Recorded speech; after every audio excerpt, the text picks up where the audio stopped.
But we begin with a major step forward on a path toward peace in the Middle East.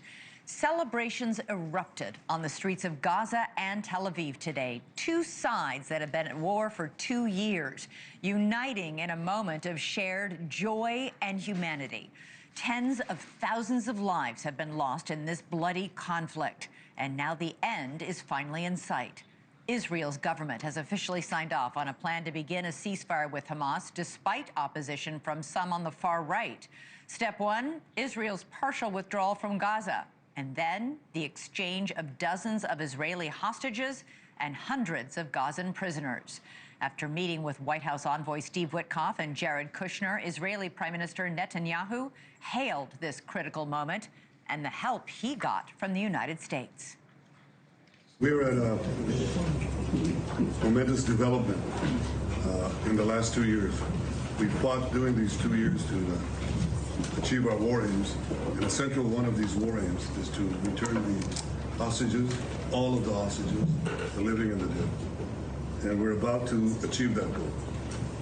We couldn't have achieved it without the extraordinary help of President Trump and his team, Steve Witkoff and Jared Kushner. Now, 48 hostages remain in Gaza, but only 20 of them are believed to be alive, held in tunnels deep underground in Gaza. President Trump says they will be home as soon as Monday. We are getting the hostages back on Tuesday, Monday or Tuesday, and that'll be a day of joy. I'm going to try and make a trip over. We're going to try and get over there, and we're working on the timing.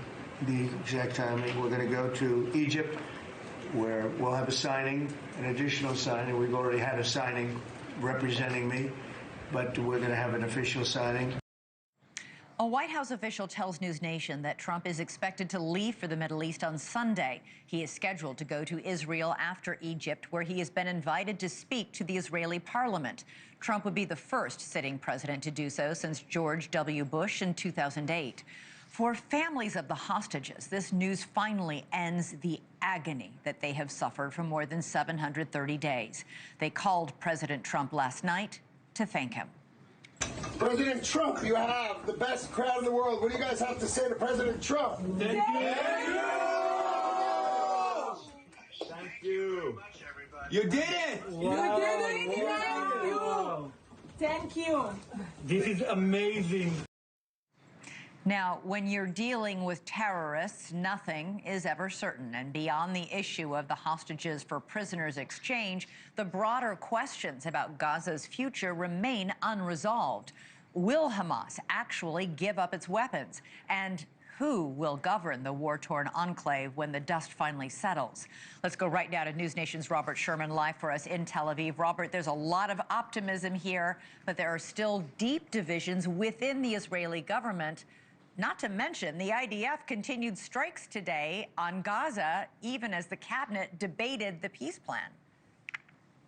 Yeah, a lot of moving pieces here tonight, Elizabeth. What we know is that while the cabinet ended up approving this deal, there are dissenting voices within the prime minister's coalition. That includes his national security minister, who says not ready to leave the government yet, but threatening to do so if things don't go his way. This is what he said in a statement here. If Hamas rule is not dismantled, or if they just tell us that it's been dismantled, while in practice it continues to exist under another guise, my party will dismantle the government.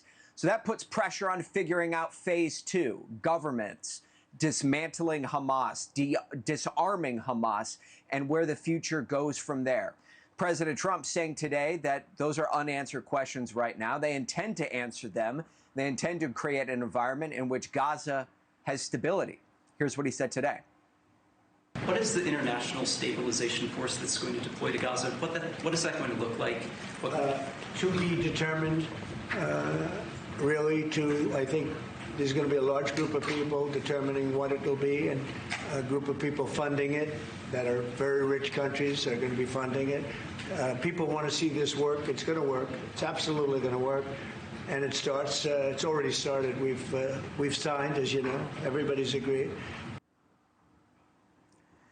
People Keeping here our focus on the here and now, celebrations taking place across the country with the imminent release of hostages coming in the next couple of days if all goes according to plan.